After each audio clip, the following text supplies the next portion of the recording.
DJ Pradeep Chauhan hi-tech गाना mixer Pakharpur.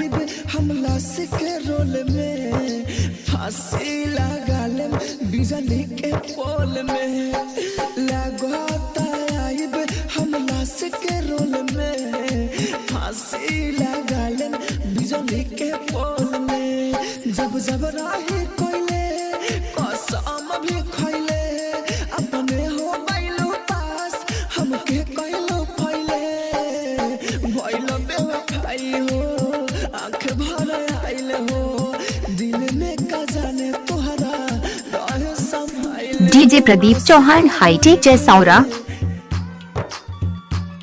बिजली के पोल में प्यार मोहब्बत छूटल बा साथ हो नैया के नाता सब कैलू घात हो अपने डोली चढ़ के जाइबू अर्थी पाम जाए बिखरल बा प्यार हो भइनी अधूरा। DJ Pradeep Chauhan hi-tech जैसौरा।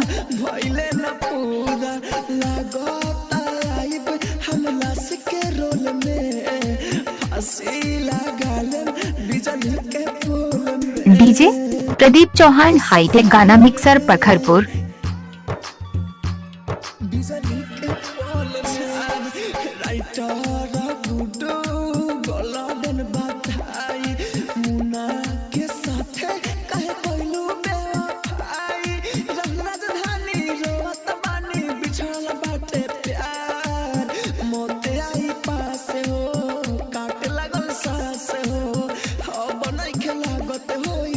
हमसे बर्दाश्त हो लगता आइब हमला से के रोल में फांसी लगा ले। DJ Pradeep Chauhan hitech Bahraich.